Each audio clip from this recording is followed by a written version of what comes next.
பிரியமானவர்களே, இயேசுவின் நாமத்தினால் உங்களை வாழ்த்துகிறேன். இந்த நாளிலும் ஆண்டுடைய வார்த்தையை ஆதியாகமம் 12வது அதிகாரம் முதல் 2 வசனத்திலிருந்து உங்களுக்கு கொண்டு வருகிறேன். கர்த்தர் நம்ம எந்த இடத்துல இருக்க சொல்லுகிறாரோ, எந்த ஸ்தானத்தில் இருக்க சொல்லுகிறாரோ, அந்த ஸ்தானத்தில் அந்த இடத்துல நாம் காரியங்களை செய்கிற பொழுது தேவன் நமக்கு எல்லா வகையில் நம்மை ஆசீர்வதிப்பார். ஆதியாகமம் 12வது அதிகாரம் முதல் 2 வசனத்தை உங்களுக்காக வாசிக்கிறேன். கர்த்தர் ஆபிரகாமை நோக்கி, நீ உன் தேசத்தையும் இனத்தையும் உன் தகப்பனுடைய வீட்டையும் விட்டு புறப்பட்டு நான் உனக்கு காண்பிக்கும் தேசத்துக்கு போ. நான் உன்னை பெரிய ஜாதியாக்கி உன்னை ஆசீர்வதித்து உன் பேரை பெருமைப்படுத்துவேன், நீ ஆசீர்வாதமாய் இருப்பாய் என்றார். ஆபிரகாம் ஆண்டவரோடு நடக்கிற ஆரம்ப நாட்கள் இருக்கிறார். அந்த ஆரம்ப நாட்கள் இருக்கிற பொழுது தேவனுடைய வார்த்தை கடந்து வருகிறது. நான் உனக்கு காண்பிக்கும் தேசத்துக்கு போ. நீ இருக்கிற இடத்தை விட்டு எந்த இடத்துல நீ இருக்கிறாயோ நான் உனக்கு காண்பிக்கிற இடத்துக்கு போ. இந்த வார்த்தையை கேட்டுக்கொண்டிருக்க அருமையான தேவ பிள்ளைகளே, கர்த்தருடைய வார்த்தை இந்த நாள்ல கடந்து வருகிறது. தேவன் எந்த இடத்துல உங்களுக்கு leading கொடுக்கிறாரோ, wherever there is God's leading, move towards it. ஆண்டவர் அநேக வேளைகள் அவருடைய சித்தத்தை, அவருடைய திட்டத்தை நம்ம வாழ்க்கையில நடைமுறைப்படுத்துகிற பொழுது, தேவன் அதை நம்முடைய வாழ்க்கையில கொண்டு வருகிற பொழுது அவர் காண்பிக்கிற திசையில போகும்படியா நம்மை நடத்துவார். சில வேளைகள் நம்மளுக்கு புரியாத வழிகளா இருக்கலாம், பெரிய கேள்விக்குறியா இருக்கலாம். ஆனால் தேவன் காட்டுகிற பாதையில நம்ம நடக்கிற பொழுது இந்த வசனத்துல சொன்னபடி அவர் பெரிய ஜாதியாக்கி உன்னை ஆசீர்வதித்து பேரை பெருமைப்படுத்துவேன், நீ ஆசீர்வாதமாய் இருப்பாய் என்று சொன்னபடி ஆபிரகாமை தேவன் ஆசீர்வாதமாய் மாற்றினார். கர்த்தருடைய கரத்துல ஆபிரகாம் ஆசீர்வாதமா மாறினார். எப்படி தெரியுமா? தேவன் போக சொன்ன இடத்துக்கு அவர் போனார்.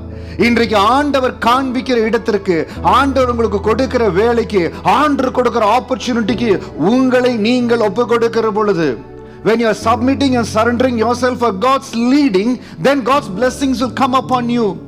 ஏன் ஆண்டவருடைய ஆசீர்வாதம் என் மேல வர டிலே ஆகுது? ஏன் ஆண்டவனை ஆசீர்வதிக்க மாட்டேங்கிறார்? நல்லா உங்களை அனலைஸ் பண்ணி பாருங்க. ஏதோ சில இடத்துல ஆண்டவர் உங்களுக்கு சொல்லுகிறார், நான் உனக்கு காண்பிக்கும் தேசத்துக்கு போ.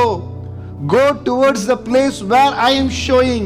இன்னைக்கு சில வேளைகளில் நாம நம்முடைய கம்ஃபர்ட்னஸ்க்காக, நம்ம கம்ஃபர்டபிள் ஜோன்ல நம்மளை பாதுகாத்து கொண்டு ஆண்டவர் சொல்லுகிற இடத்துக்கு போகாதபடி நம்ம விருப்பத்துக்கு நேராய் ஓடுகிறோம். நான் ரட்சிக்கப்பட்ட முதல் வருஷத்துல தேவனுடைய விசுவாச பாதையில் நடக்கிற பொழுது ஒரு தேசத்திலிருந்து மற்ற தேசத்துக்கு, ஒரு கான்டினென்ட்ல இருந்து அடுத்த கான்டினென்ட்க்கு போகும்படியா ஆண்டவருடைய லீடிங் வந்தது. கர்த்தருடைய அந்த வழி நடத்துதலை சரியாய் பற்றி கொண்டு பேசுவது கர்த்தருடைய சத்தம் தானா, ஊழியர்களுடைய ஒத்தாசையோடு அதை கன்ஃபார்ம் பண்ணி கொண்டு ஆண்டவர் காண்பிக்கிற இடத்துக்கு போகும்படியாய் புறப்பட்டு வந்தேன். இது நாள் வரை ஆண்டவர் கைவிடவே இல்லைங்க. இன்னைக்கு ஆண்டவர் உங்களை எந்த இடத்துல ஆசீர்வாதமா வைக்க நடத்துகிறாரோ அந்த நடத்துதலுக்கு விட்டு கொடுங்க. எந்த இடத்துல ஆண்டவருடைய நடத்துதல் இல்லைன்னு நீங்க நினைக்கிறீங்களோ அந்த இடத்துல அப்பா இடத்துல ஜெபம் பண்ணுங்க. ஆண்டவரே, எனக்கு உங்க லீடிங் வேணும், கர்த்தருடைய நடத்துதல் வேணும். என்னை எந்த இடத்துல நீங்க வைக்கிறீங்களோ அந்த இடத்துல நீ ஆசீர்வாதமா வைங்கப்பா. அவர் சொல்லுகிற இடத்துல நீங்க இருக்கிற பொழுது கர்த்தர் உங்களை பெருக பண்ணுவார். அவர் சொல்லுகிற இடத்துல இருக்கிற பொழுது உங்களை எஸ்டாப்ளிஷ் பண்ணுவார். என் ஆண்டவர் சொல்லுகிற இடத்துல நீங்கள் தங்கி தாபரிக்கிற பொழுது, எந்த இடத்துல எவ்வளவு பெரிய போராட்டம் வந்தாலும் கர்த்தர் அதிலிருந்து உங்களை மீட்டெடுப்பார். இன்றைக்கு தேவன் உங்களுக்கு என்று ஆயத்தப்படுத்தி வைத்திருக்கிற அந்த பாதையில நடக்கும்படியாக உங்களை ஒப்பு கொடுங்க. ஒரு நாள் சோர்ந்து போகாதீங்க. ஆண்டவருடைய சத்தம், ஆண்டவருடைய நடத்துதல், அவருடைய வசனத்தின் மூலமாய், தேவனுடைய செய்தியின் மூலமாய் எப்படி ஆண்டவருடைய லீடிங் வருகிறதோ அதை ஏற்றுக்கொண்டு, ஆண்டவரே உங்க லீடிங் எந்த இடத்துல இருக்குதோ, நண்பர்கள் மூலமா வரலாம், வேலையில டிரான்ஸ்பரா கூட வரலாம், திடீரென்று நீங்கள் புரியாத ஒரு இடத்துக்கு உங்களை டிரான்ஸ்பர் பண்ணலாம், நீங்கள் தெரியாத ஒரு ப்ராஜெக்ட்ல கொண்டு போய் நிறுத்தலாம் உங்களை.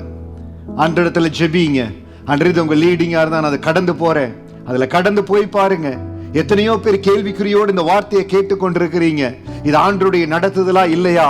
ஆதியாகமம் 12வது அதிகாரம் முதல் வசனத்தின்படி நான் உனக்கு காண்பிக்கும் தேசத்துக்கு போ என்று சொன்ன ஆபிரகாமுக்கு சொன்ன அதே ஆண்டவர் இன்றைக்கு ஆண்டவர் கொடுக்கிற லீடிங்ல ஜெபத்தோடு கர்த்தர் சித்தத்தின்படி என்னை நடத்துங்கன்னு சொல்லி கடந்து போங்க.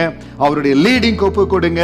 நீங்க எந்த இடத்துல குறுகி போவீங்க, எந்த இடத்துல தோத்து போவீங்க, எந்த இடத்துல உங்கள் பேர் வெளியே வராதுன்னு நினைச்சிட்டு இருக்கிறாங்களோ அதே இடத்துல உங்கள் பேரை ஆண்டவர் பெருமைப்படுத்துவார். நீங்க இருக்கிற இடத்துல ஆசீர்வாதமா இருப்பீங்க. கர்த்தர் உங்களை பெருக செய்வார், ஆசீர்வதிப்பார், கோடா கோடியா பெருக செய்வார். God bless you. கர்த்தர் உங்களை ஆசீர்வதிப்பாராக.